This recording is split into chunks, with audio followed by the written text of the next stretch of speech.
explain the operation, the principle of the parabolic. So that kind of section will be prepared. You can write something. Then parabolic is parabolic distance.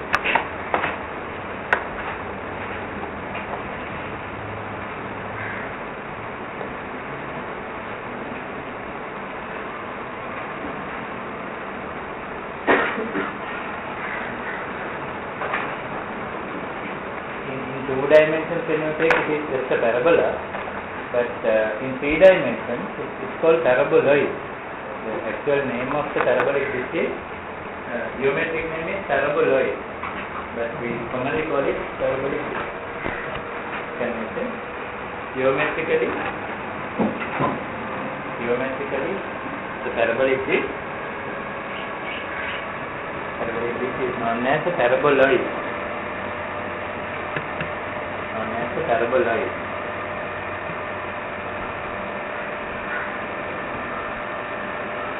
Paraboloid.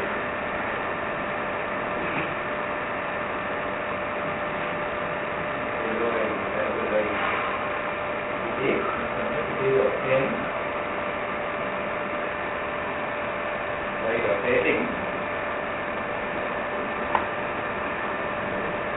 obtained by rotating parabola, parabola around its axis. Rotating the parabola around its axis.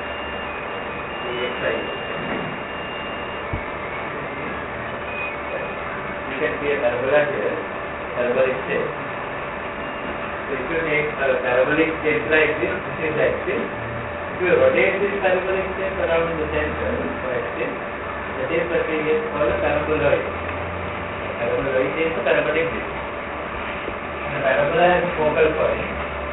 And the axis, if you draw any line, vertical line, it could be anywhere, doesn't matter where it is. It has to be 90 degrees to the axis.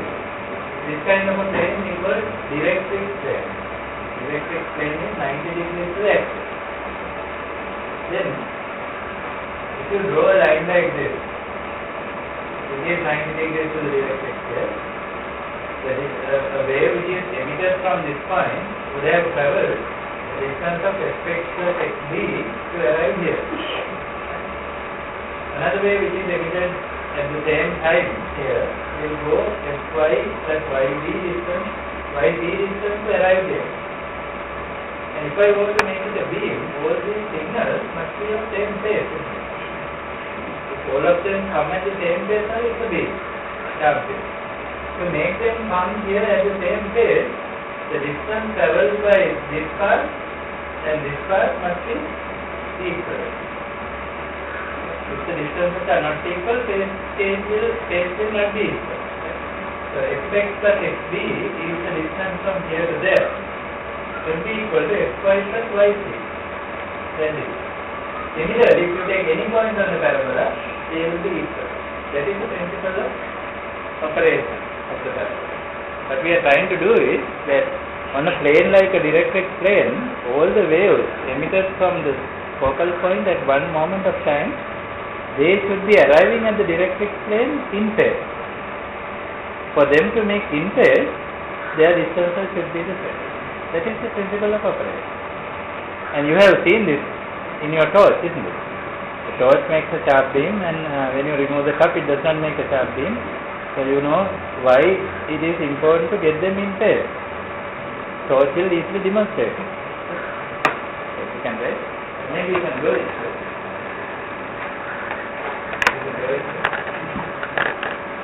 Please remember to write it this way if the examiner explains the principle of operation of the parabola. Principle of operation is be careful about the way they are.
below the figure you can note down.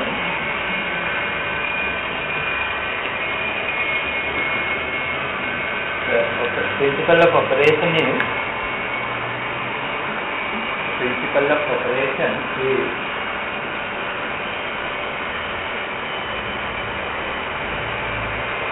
to get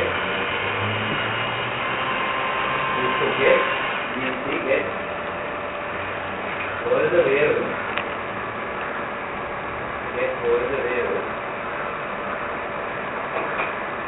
emitted,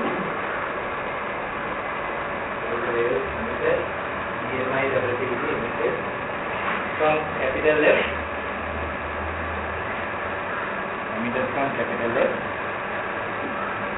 to arrive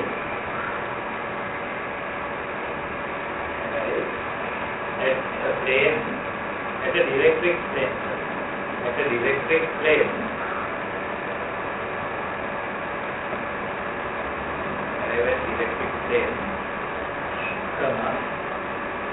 in phase,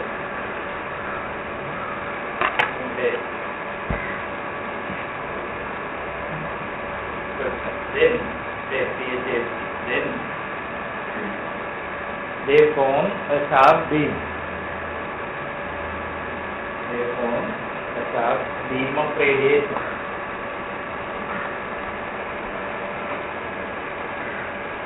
Then they form a sharp beam of radiation. Next paragraph. For the waves to be in phase,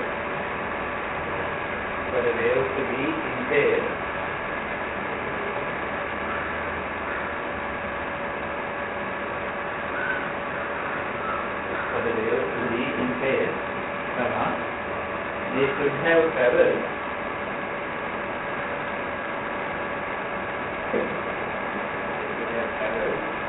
equal distance.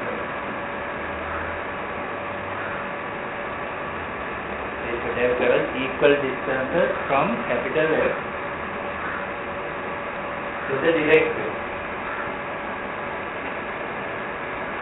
From capital F to the dielectric.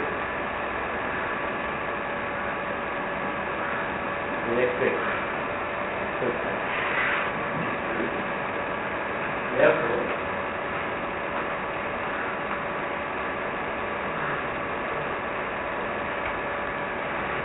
x plus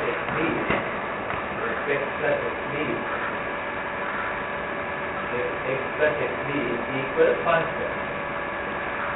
X plus xb equals constant.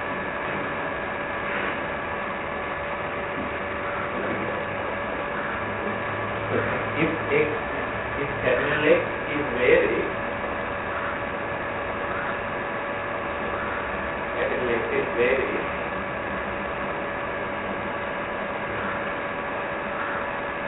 in this manner, capital X is varied in this manner,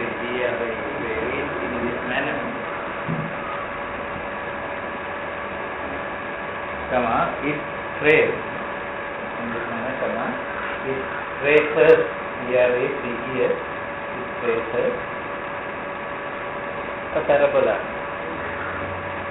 It traces a parabola.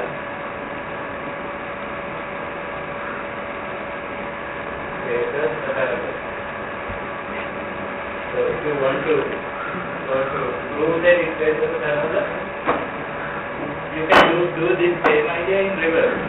That means you can take a certain length of a string and draw this axis yourself, maybe on the slope, for example. Draw a line called dielectric anywhere and decide on a certain focal point you like. It is longer than the string. String should be longer than this distance. And then you can have the string like this. Tie the string, not tie, you can keep the string anywhere. Put a pencil like here and pull this. What will happen? You pull the string until this angle becomes 90.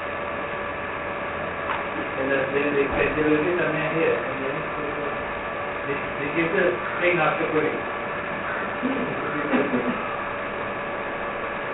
It's same thing. But this fx plus xt should be constant, and the constant is the stringless. You are not going to change. So then, if you change this point to a different place now, and do the same, put it same, with the same pencil until it use this point. When you join these points, you automatically get the parabola shape. In fact, that is how the parabolic dishes are manufactured. Because they on the floor they mark this shape by the string, and after that you bend the metal. That's how the original shapes are manufactured using the same operating system. So this is called the first principle, and the first principle is directly used for manufacturing also. What is that constant? Constant is the length of the string usually. The length of the string directly is directly equal to the length distance travelled by a wave. So because the string is always the same length, the distance travelled by a wave remains same. And you can mark many points like this by moving this point. You can mark many points by your pencil like this. And normally we put text here and then bend the metal. Get this thing. Okay. If you want to, if any of you want to manufacture this, this is the way. Manufacture in the sense not by big machinery but by yourself. Big machinery normally has a parabolic shape geometrically made, and it is a die, and you push the metal by that. But that's very expensive way. You have to buy big machinery to do this. Okay, this is just the first principle. Right? And you can try this yourself. It does not cost much. And see the shape. And that shape is the parabolic. Okay, but there is now once you draw the parabola shape like this, you can manufacture it, but in the geometry, there is an equation for this shape. You take this as your x-axis, this as your y-axis, there is an equation for this shape in geometry. Unfortunately, it is now removed from the level. So to this all level until you study the parabola.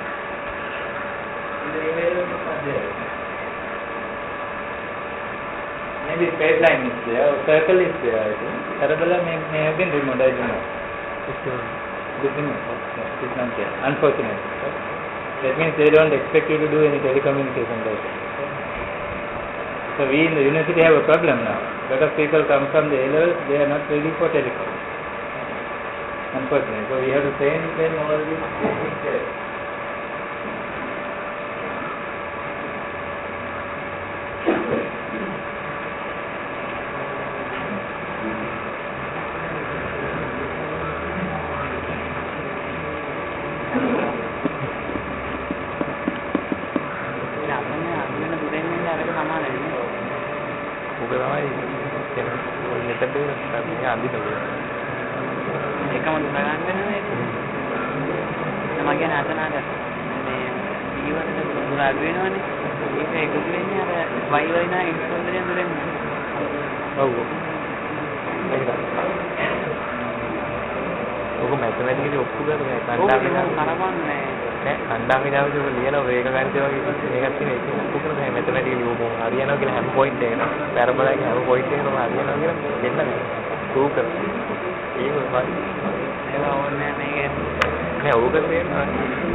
So the shape has a geometric equation which was there in the previous level. It is given by equation called y squared equals 4 times total length times x. Y squared equals 4x. Let us write that. The shape of the parabola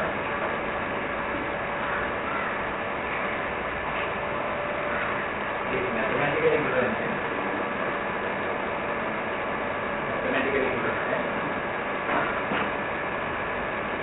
Y squared is 4x. Y squared is 4fx. where f is the focal length, simple f, where simple f is the focal length.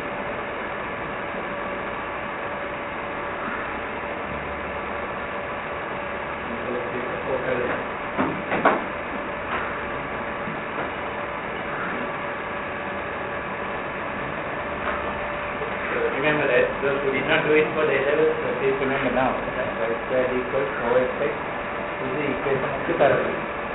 If I ask you equation of the straight line, do you know? Everybody knows, right? Y equals mx plus 2. This is similar, equation of the parabola. If you could remember the straight line, I'm sure you can remember this. Okay, let us assume, now this is the x-axis.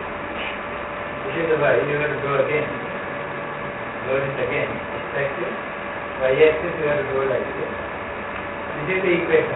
Y squared equals 4x.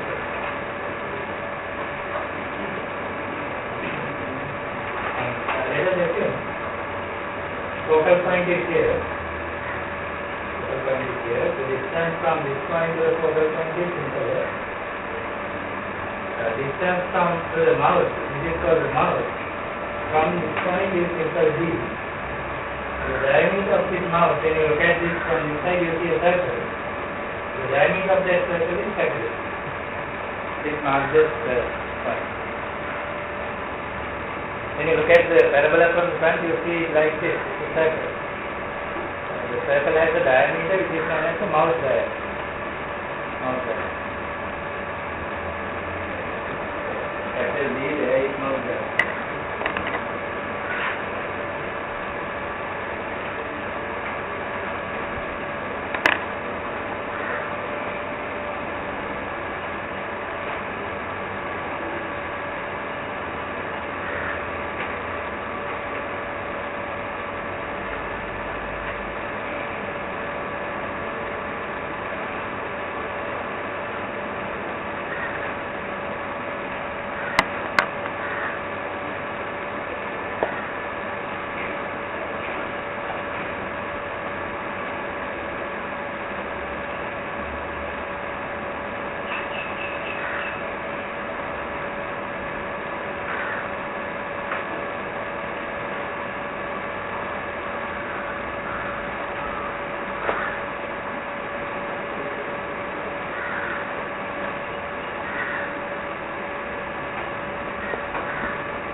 Below the figure you can write capital D equals mouth diameter. Capital D equals mouth diameter. If you are given a parabolic disc, can you measure the mouth diameter? You can just draw the tape and you can measure the diameter. Simple D is the depth of the disc. Depth of the disc. Can you measure that? Yeah, yes, you can have the disc on a table and measure the distance from the table to the rim. That is the depth. So, capital D and simple D are very easily measurable. So, you can say these two are easily measurable. These two are easily measurable.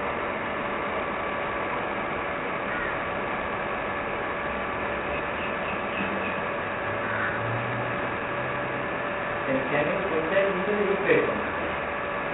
When x is simple D, what is y? According to that equation. If you go to the y-axis, you have one from the y-axis. If you go to the y-axis. So if x is equal to simple D, what is y? Look at your figure. X is equal to y is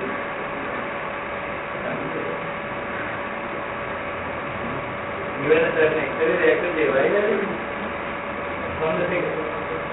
D by 2, yes, y is D by 2. Here is what is the point we are talking about? We are talking about the rim of the disc. If you take a point like this, what is the x radius? Simple D. What is the y radius? D by 2. So this is the point on the disc, therefore it should be satisfied the equation. It should satisfy the equation. Right? When x equals simple D,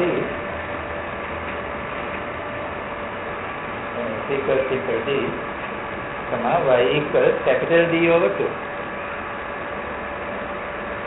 Y equals capital D by 2.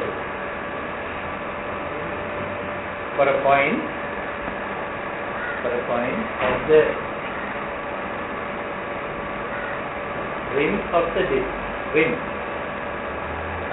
rim of the disc.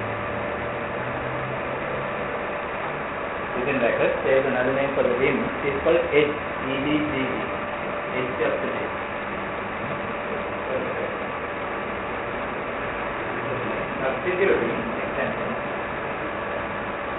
Substituting this in the equation.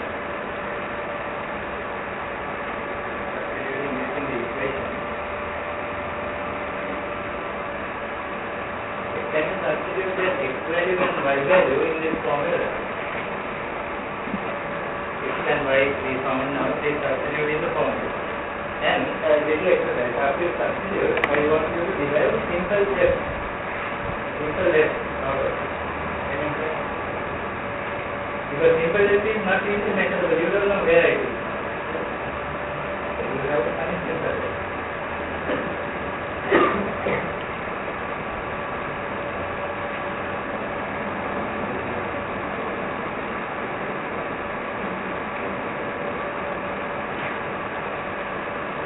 When you substitute into the formula, y squared equals 4fx. After substituting, it is like this. But from this, I want you to find f, focal length.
I am always passing it to you when it is at a lower level.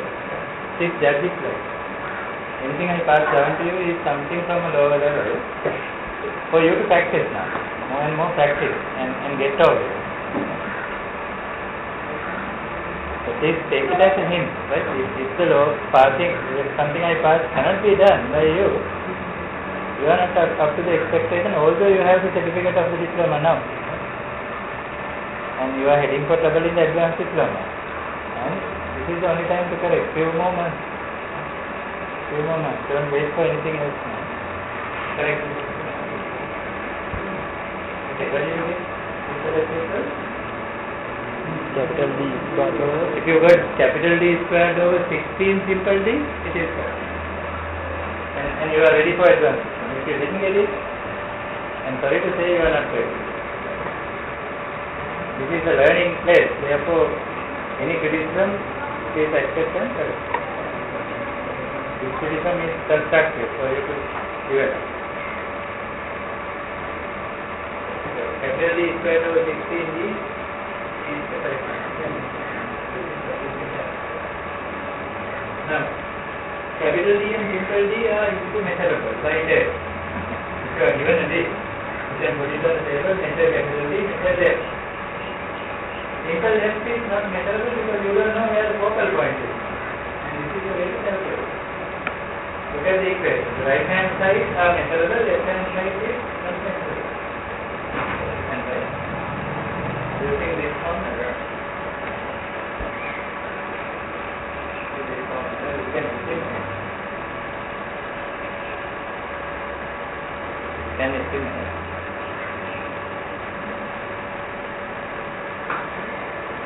The focal length.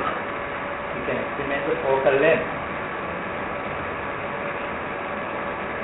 And why do we estimate the focal length? To do what? Focal length is the place where we have to mount primary antenna. Remember, the disc here is not an antenna. Many people believe it is an antenna. It is not an antenna. It is a reflector only. Antenna is what you have here. The torch is having a bulb, isn't it? Without that, the reflector can't do anything. Same thing. So you must have the main primary antenna here. This is known as secondary reflector. So why you need the focal length is you have to mount an antenna here. That is called primary antenna. And normally in the parabolic dishes, the primary antenna is a horn antenna.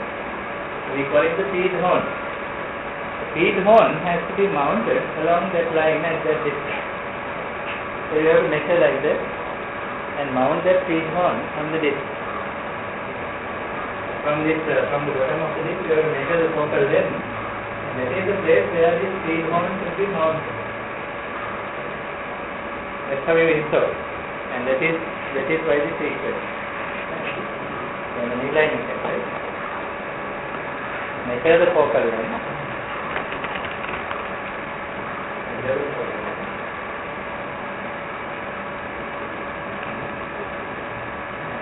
The feed horn. Mount the feed horn at that point. At that point. Known as capital F.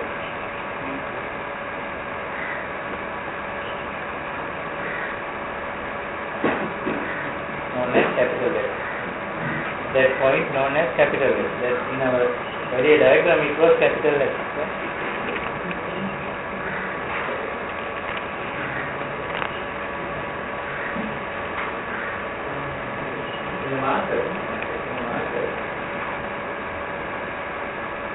Focal length to mouth diameter ratio. Focal length to mouth diameter ratio.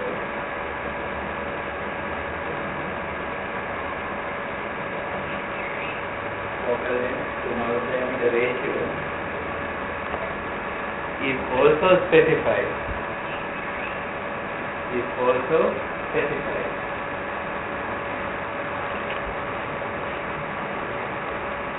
It is called F over D ratio.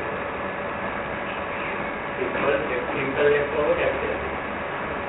FD ratio.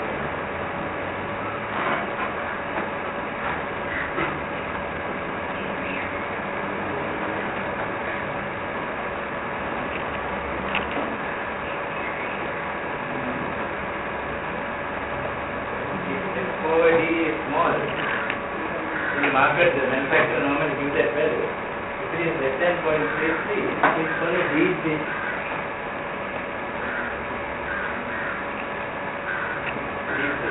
If it is more than 0.38, it is called a shallow dish.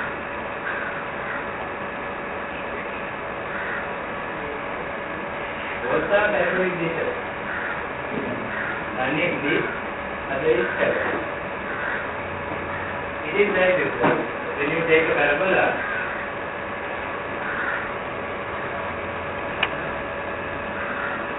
mathematically the same parabola is there.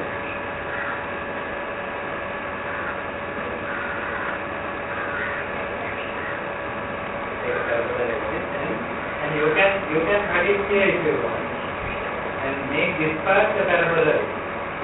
Then it is called a shallow dish because it's not, depth is very small. But the same parabola without cutting it here, you can cut from there. That kind of a deep we call a deep one, because very deep. But same parabola, not same parabola. And in a deep dish, the idea is that the focal point will be inside the dish. Focal point will be inside this. Now, is this one a deep dish? This one? Is the focal point inside the dish? No, it is a shallow dish. It is a shallow dish. A deep dish means that you have to go into that to measure this dish. You can't measure from outside. There is no space for you to put your hand. The dish covers completely. But it is the same parabola. Parabola is this. So in the market, when you choose an antenna, a parabolic dish for application, you have to specify the FOD ratio you want, and you decide that according to the place you install. If you are installing an antenna, say among buildings, suppose I have to look up a microwave dish here for a satellite, I will make a dish, right? Because there are reflections from this building onto the horn antenna. My horn has to be protected, otherwise, if it is a shallow one, the heat and other noise from the ground can also enter the feed horn and it will be there. But if it goes into the dish, those can't enter. So the quality of reception becomes much less. So when there is a lot of interference in a situation, a lot of buildings around, you select a deep place. And when it is open place, you select shallow. Why shallow? Because shallow one is low wave, small wind power, wind shear. So there are a lot of advantages like that in the shallow one. Deep one is more wave. Difficult to handle, difficult to maintain because you can't access. So deep one is difficult but good in quality. Shallow one is easy to install, easy to maintain, but it will go in quality in interfering.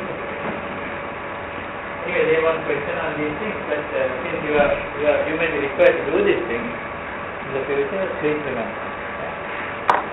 You have to find out this suitable for your place of installation.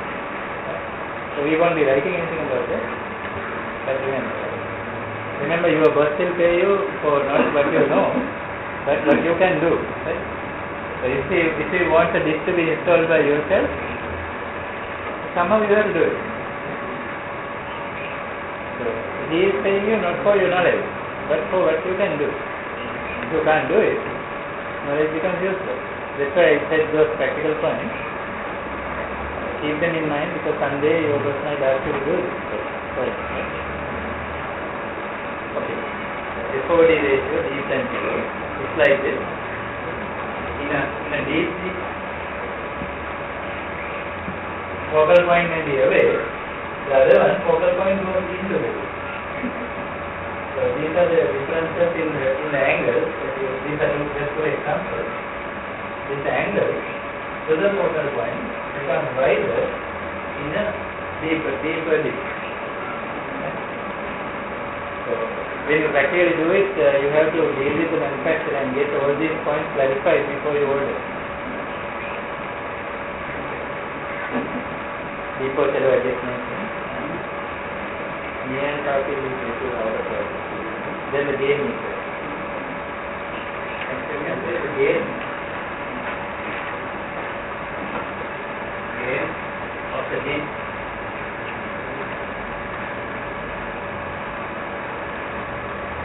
Is given by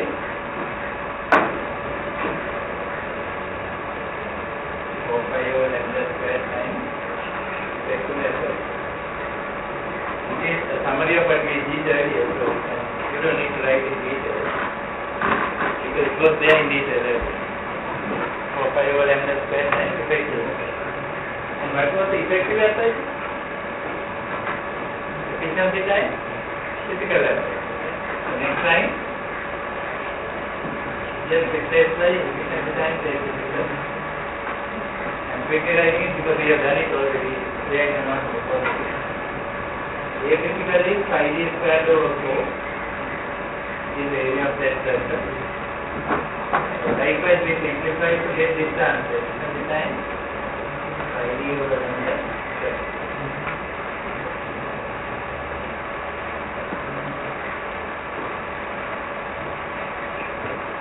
derivation, refer to the first few lectures in the advanced diploma, you already have it.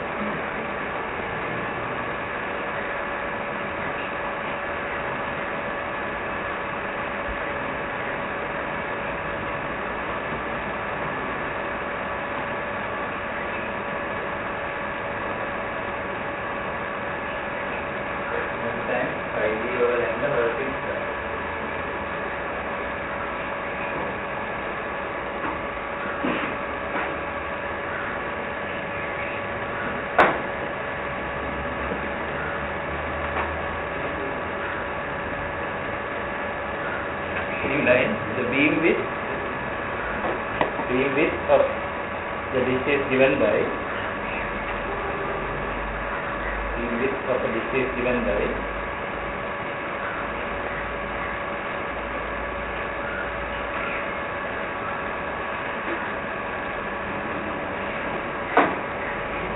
theta dB is equal to 70 times lambda divided by d.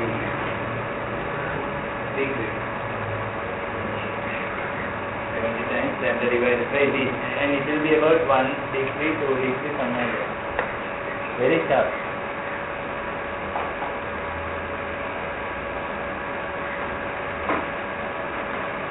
The beam will be very small in a microwave. That means it has a lot of focus. But supposing you draw it, can you draw 1 degree beam width here? Now this one is a normal dipole, not a microwave, and the beam width is very wide.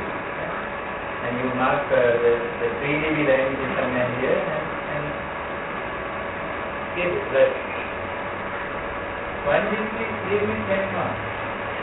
Difficult to draw. If you have to draw 1 degree or less than 1 degree, this diagram can't draw it. It's just a line. So this is not a good diagram to represent radiation patterns of a microwave. So how do the manufacturers give it? They don't give this kind of a diagram. They give this for dipoles, monopoles, that kind of pattern they give. But radiation pattern is not given in this form for parabolic in the market. Right? Because you can't really draw it. And this kind of a plane, what do you call it? You call it polar diagram, because it's r theta coordinate. Polar diagram is not good because the beam width is too small to show it. Therefore, you use a Cartesian diagram, not a polar diagram, to draw the beam width of radiation patterns of parabolic disc or microwave disc. This has come once in exam question. I remember one time they have asked why the polar diagram is not suitable for the radiation pattern of microwave disc.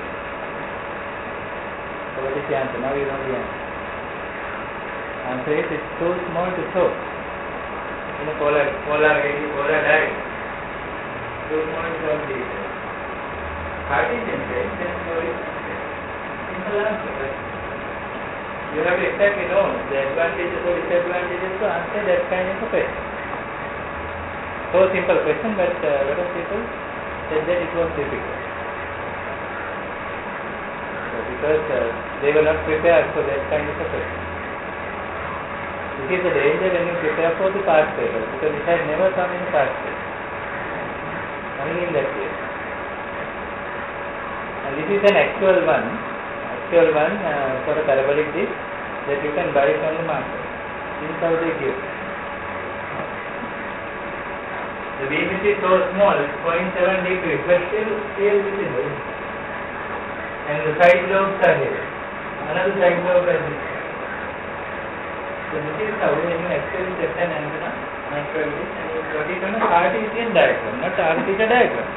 This is the XY diagram. Mentioned there. Is it so small?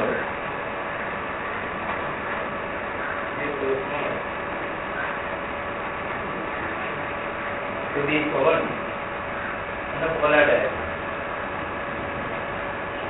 Too small to be shown on a polar diagram.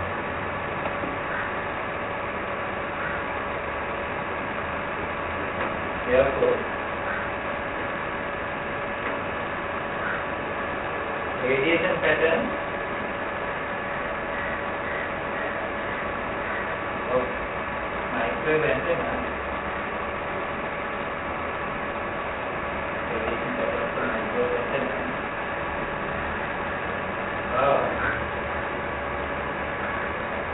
Usually given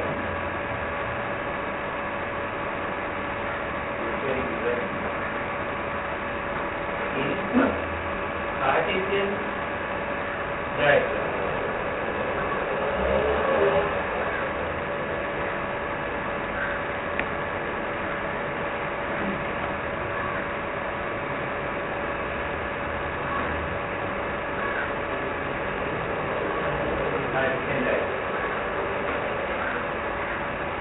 Maybe you can just take a shape like this, but you can get it as it is. But take the typical shape you can get. After you to sketch this in a very well.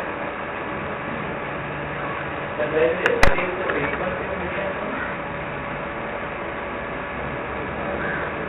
Very high, 75.7 gigahertz, very high. And that's why the limit is so small, 0.70. What is the size of this center? So gain is given 45.7 dB. Very high gain. If you compare with your Yagian at home, it is having about 8 dB, 12 dB. Imagine 45.7. Remember 3 dB increase means double.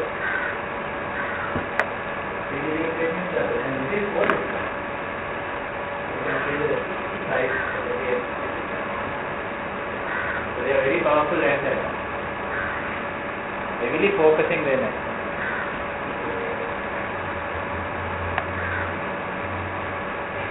This size is given here 350 millimeter diameter.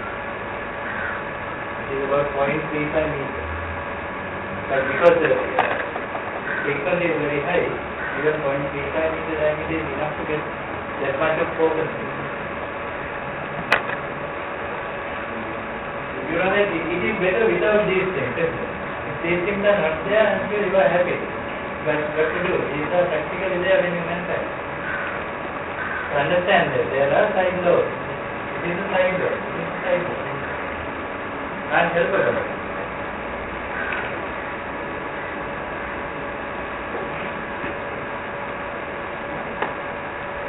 So this is actual radiation pattern for practical learning. And you can see this word Cassegrain antenna. What is that Cassegrain? Cassegrain is an antenna which is C-type reflection to this kind of thing. Cassegrain antenna is having the reflector, parabolic reflector here, and there is a sub-reflector here, which is having the shape called hyperbolic shape. So the energy coming from the sky first comes under this big circle, gets reflected under that small circle, gets reflected again into the whole antenna here. So after that you directly have the low noise amplifier in this place without any wavelet. So therefore your signal quality becomes very good. Otherwise if you have a cable section there will be a lot of noise. So this kind of a field where you have a sub-reflector is known as a Cassegrain field. Cassegrain field means there is a sub-reflector. And only in very big dishes you find Cassegrain. Normal dishes that you see outside, you will not have that sub-reflector. Instead of the sub-reflector, what do you put here? You will put the primary horn antenna directly. But in the Cassegrain one, you can put another reflector, reflect the energy into a convenient place like this. Where you can climb, do any maintenance here. If it is there, it will be very difficult to do maintenance. So that is why the sub-reflector is there. Marduk has one Cassegrain antenna, the older one. I think they are not using it. It's 30 meter diameter, very large. Okay. So that is the meaning of this word, Cassegrain antenna.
parabola.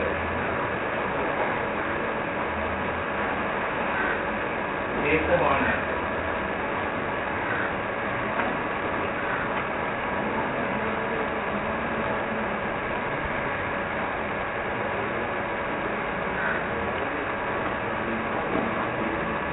Horn angle will be in a convenient place to do any maintenance, replacement, cooling and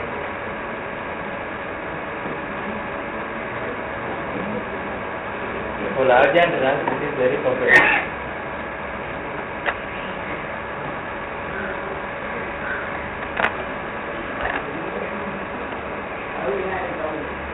That is the concept.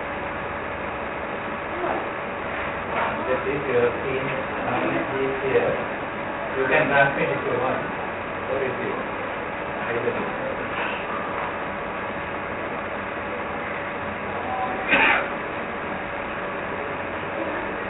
In fact, hyperbola was another equation that was in the A-level survey for pure math removed. So I can teach that how this works, right? Because without mathematics it's difficult to explain.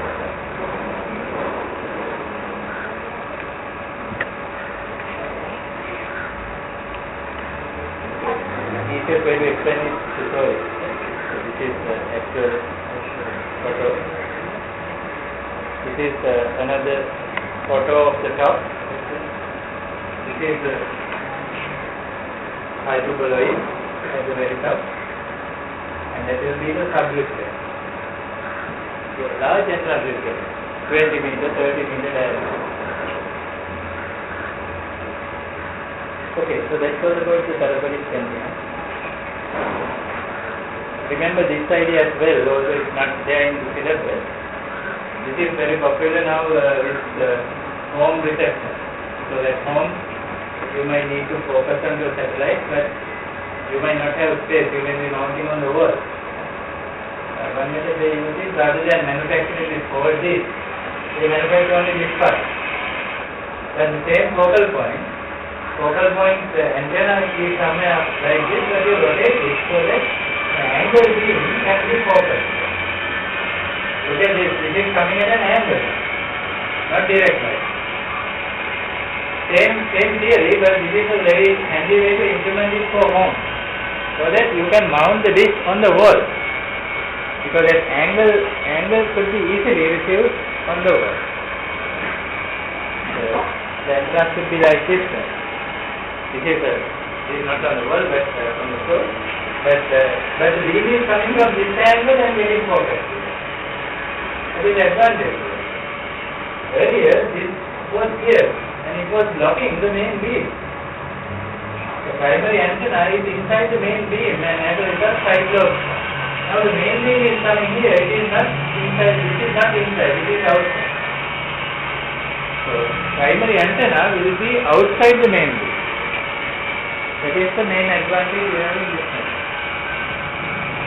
I haven't seen anybody making a torch like that, but sometimes the dentist is that. You see your tooth here, there, they use that kind of a torch I have seen. Okay, so what they actually do is, from a big disk, a small elliptical surface is cut, and this is the one you will be mounting on the wall. And you would have seen them already on the wall. Therefore, this is not called Cassegrain field. This is called offset field. Offset field. Another name. Cassegrain is one. Offset method is another. And they will not question this. But I am sure you may be inquisitive about these different feeding mechanisms. Okay. That's all about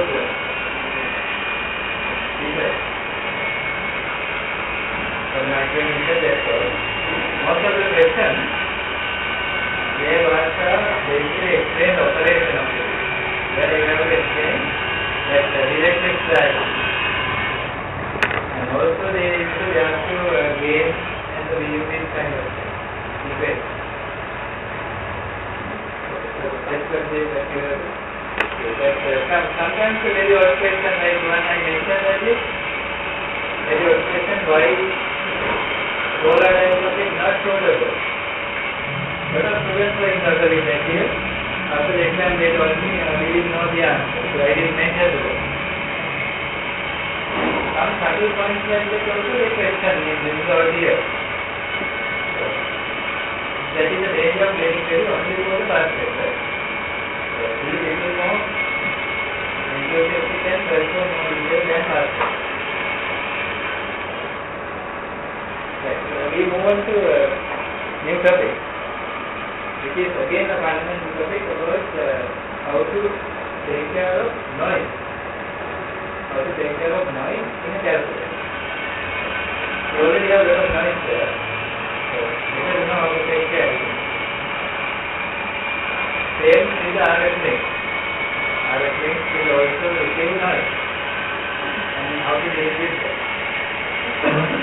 Before that, regarding the project, nothing much this week. I got only one proposal from you, and others didn't talk to me yet. And third plan is to do access network. Project on the access network, where we were fine-tuning an access network in something like GSM or CDMA network, working directly with the customer. That is called the access network. Usually in the operators, they need to optimize the access network. When there is heavy demand from the customer and heavy competition, what the operator would do is, they will directly put up a tower without planning much and start giving the service register the customer. But later on they realize this is not the best way. The system is not working properly. There are some gaps not covered properly. So second phase of modification process is called optimization. And that is for it. We want to open a very good area. So that is within the list I gave you last time. And I think anybody look at this one, right? Even when I looked at here, it has report also. It's about the land system. It's very good. The report was good. And he has taken the first calculations and all that. So most of the things mentioned in my presentation last time, I think it's there in your report. Except that little correction on the fonts and format will be required. And it's almost finished. So others will have to talk to me very quickly. Within few weeks about your idea. You don't need to finish it also like mirror, but you might need to start. So if you talk to me, I will give the next level of guidance required on what to do. So once you discuss with me, I will say, okay, you can make the proposal now, and you can start writing the proposal. And my earlier advice, I think you might still remember. Those who are able to think independently, make it. Others take more time. So if you are taking more time, you know the message. Okay, these steps, no one has trained you to think independently so far. It is time now. It is time now to think of a topic within those guidelines to make a project. Project is your own baby. And maybe previous teachers may not have taught you to think independently. That may be why the delay. Understand it. Understand it and attack it. Break the barrier. And come up with few ideas, write it down and discuss with me. Within few weeks of time. Okay, after that I will have another lecture of the proposal writing and the next level. But first level we have to complete, like idea generation, we have to complete. Mind you, when I pass that area, idea generation, I will not be going back. I am holding on until you generate the idea. But once I decide that it is time now, I will go past that area. After that I won't accept it. Because it's too late after that. You have to hurry up. Hurry up in the sense at least 2-3 weeks you can take, but don't take any more. Because then the time will not be enough for us to do it, prepare the report, go for the evaluation and everything. Understand the purpose, independent thinking. Right. We'll start from the new topic. Today, we can't finish much, but we can do the introduction. New topic is independent.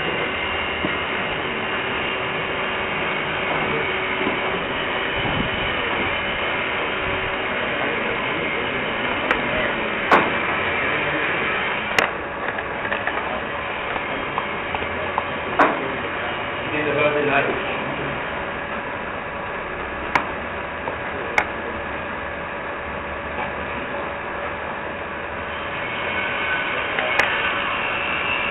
Earlier interference we defined. Now the noise. How do we define? Any unwanted voltage variation mixed with the signal. Any unwanted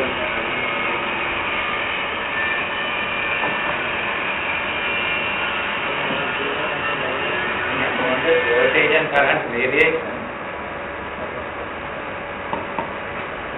Voltage and current variation,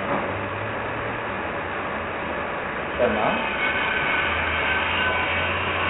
mixed with the wanted signal,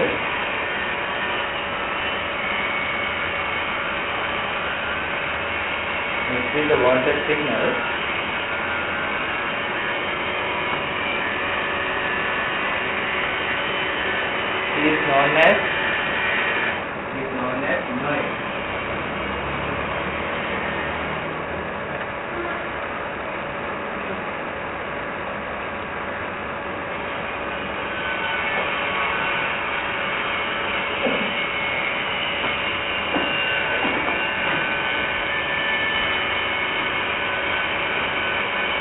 Noise can be generated by your circuit. So noise generated by the circuit of your own system we call internal noise. Noise which is coming from outside we call external noise. Two main categories, internal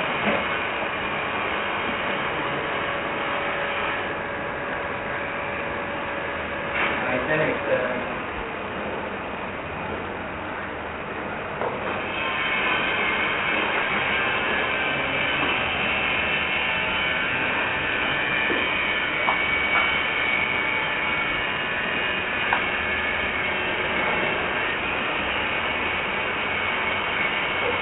Internal noise is generated by the circuits and devices of our own system. Noise generated by circuits and the devices of our own system.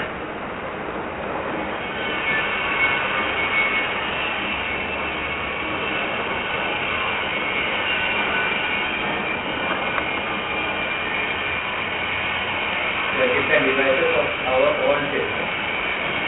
Here you can say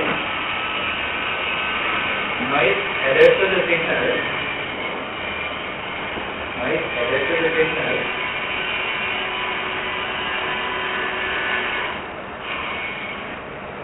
Noise added to the signal while it is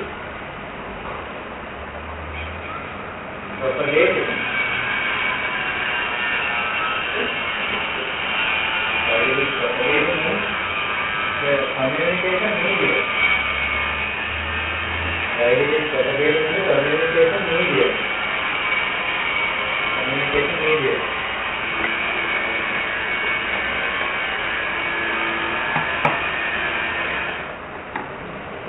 medium, communication medium. We will first consider the most dominant internal noise. Most dominant internal noise is known as the thermal noise. Thermal is actually known as thermal agitation noise. Thermal agitation noise. People refer to it as thermal noise. It is most common. It is there in any material. Whether you use a resistor, capacitor, inductor, transistor, strip line, copper, anything, you have the thermal noise. Right? The most common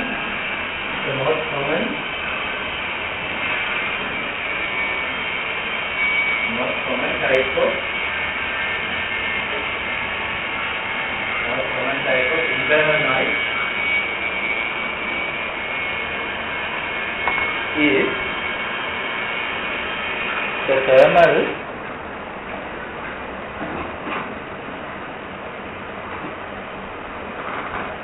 thermal agitation noise. AGI, agitation noise.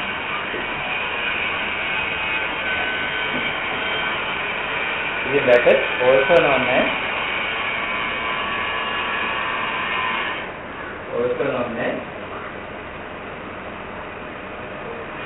thermal noise,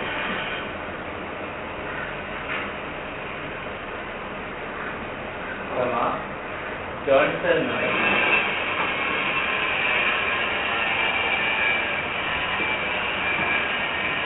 Johnson is the one who found it, Johnson noise, and white noise.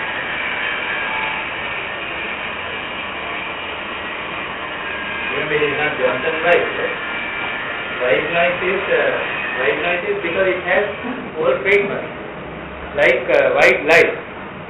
White light has many colors inside that, many frequencies. Same way, white noise means a lot of frequencies are present in the noise. And engineer called Johnson came up with the idea to calculate the noise power. Noise power can be calculated very quickly. This noise power is given by the equation K is B.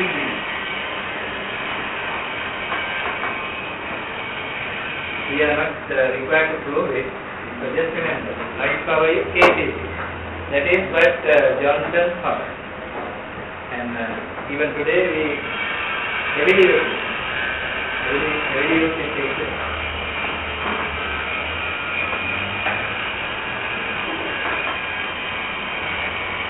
Make it KTC what?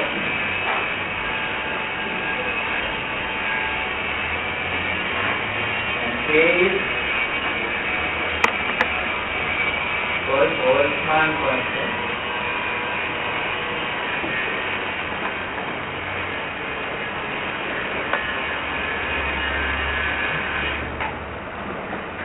K is known as Boltzmann constant. It is there built into your calculator. This is the standard value 1.28 into 10 to the power minus 23 10 to the minus 30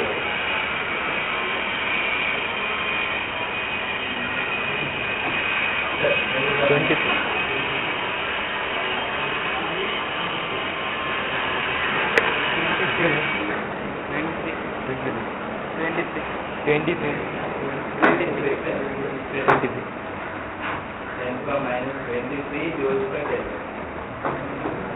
And most of the scientific calculators have this as one of the built-in constants. So you can refer to your calculator manual. It's already there. T is absolute temperature.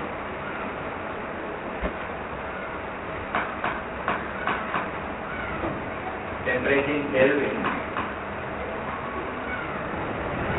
V is operational bandwidth of your circuit. Operational bandwidth of the circuit.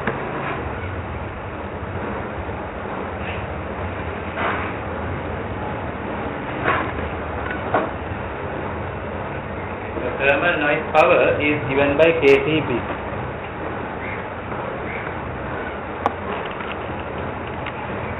And when you calculate that, this will be very small. Normally picowatt, nanowatt kind of thing. You can say that.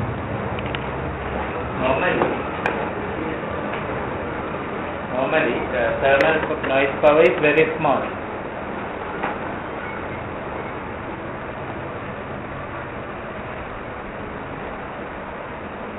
However,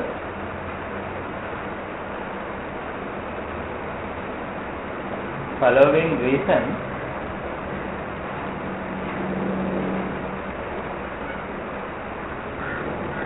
make it very important.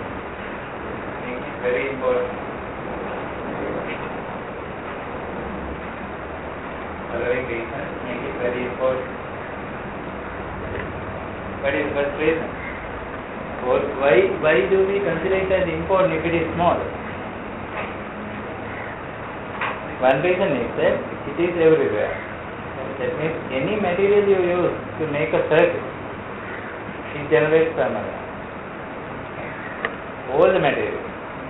Therefore, although one material may have generated small, because it's generated by all materials, finally it will add up. That's one reason. Second reason is that in telecom system, we use amplifiers. If there is small noise going into an amplifier, there will be a bigger noise coming out. So that is second reason, because we can't get away with amplifiers. They are there. So although the noise generated by the input is small, output noise will be significant. So that makes significant problem for us. Third reason is that in telecom system, power received is also not big. Power received could be milliwatts sometimes, or microwatts or picowatts. When the carrier power is weak, noise power becomes important, isn't it? Then communication becomes unintelligible if carrier power is low. And I think I showed you the example in the diploma, isn't it? In this room you have certain noise level, isn't it? Forget about thermal, some amount of noise.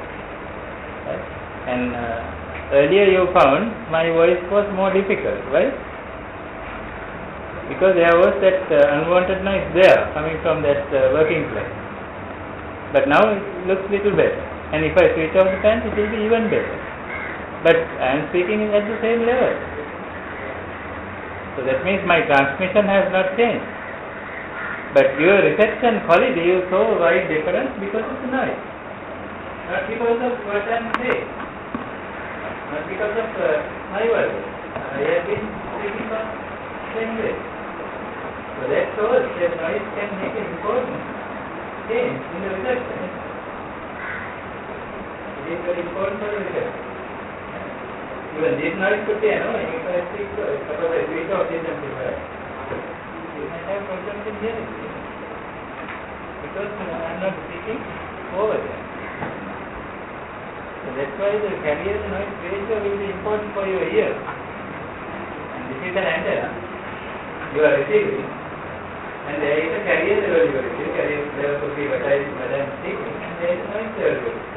And at the ear, the carrier noise ratio should be good enough for your eardrum to vibrate.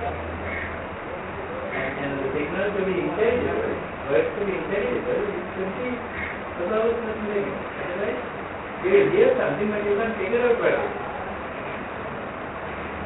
So, that is why, that is the third reason. Signals could also be low, especially in satellite communication. You saw those big antennas there. Why the antennas should be made so big? Because it's very hard to collect enough power. Power available is also very small. Third problem is that. So this is three problems. Why the noise is important? Number one, all materials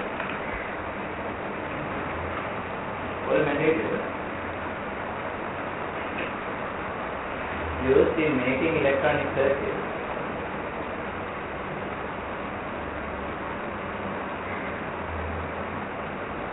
and components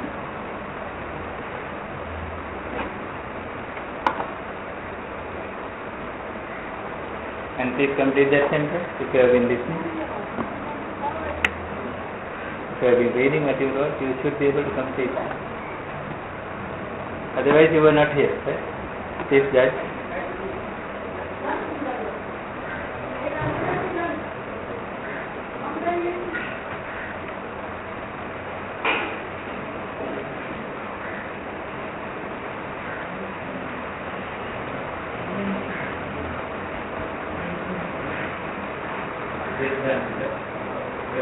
That means you have been reading.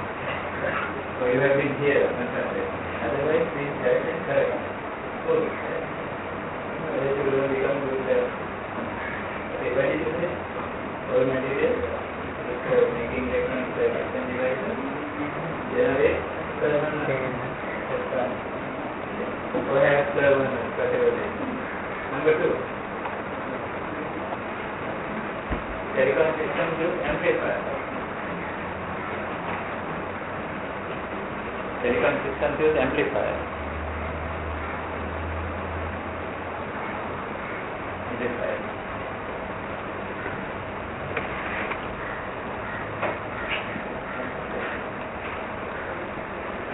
Amplifier.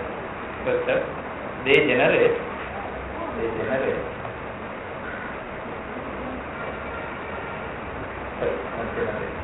amplify.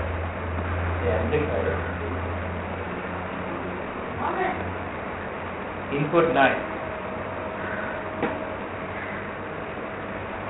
Second reason. Third reason.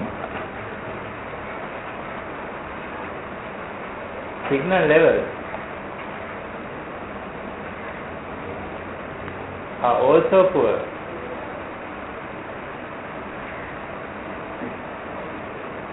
In bracket, not very strong. At a receive are also poor. The bracket not very strong at a receive.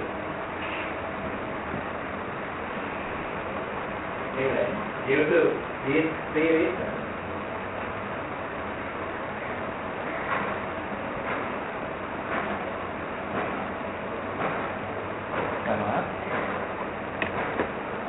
the study on noise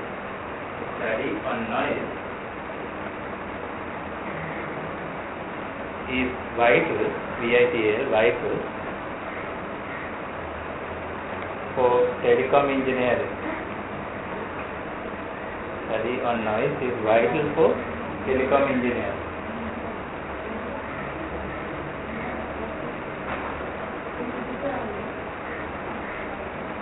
Method.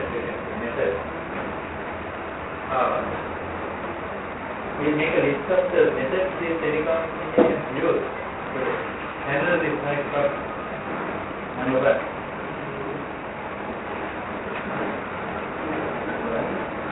Noise factor method.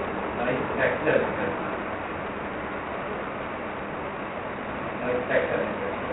Number two, noise temperature method. Noise temperature method.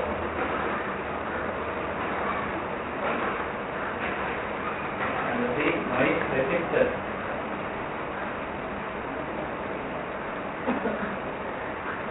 Noise resistance.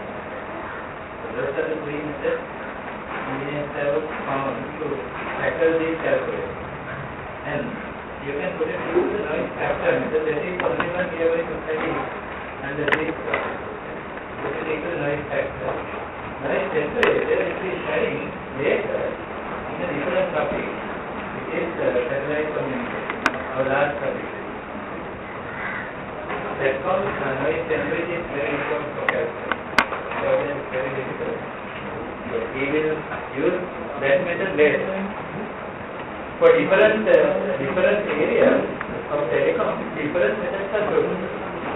So a good telecom engineer is supposed to know all three.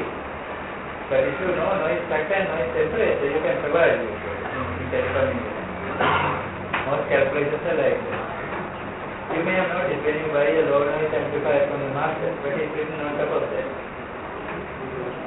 Temperature, you will say this is 15 Kelvin, or 20 Kelvin. What is that? It's the noise temperature. So we have to understand what is that, because people buy low noise amplifiers not for high gain, but for low noise temperature. When you buy a booster, you should look at the noise temperature of the booster, not the gain. Gain is also important, but noise temperature is more important. But people buy a booster and the salesman says, okay, my booster can amplify 35 dB. Other salesman says, my one is 30 dB. And you will buy 25. Poor choice. Because this is not what you should have asked. You are buying a wanted thing, but for a wrong reason. Reason is not the gain, reason is low noise. So those are the places where this noise temperature theory or noise figure theory will be put into practice. So someday when you do engineering practice, noise will be a nuisance for you. if you don't understand. Okay, it will be a nuisance if you don't understand, because there will be choices to be made, engineering choices to be made according to the noise figure of a gadget or noise temperature of a gadget. Right? So that is why they have included this topic into your syllabus. Okay, we have just given it a start. Next time we will look at the mathematical way to handle the noise factor. Okay, we'll call it a day. Thank you very much.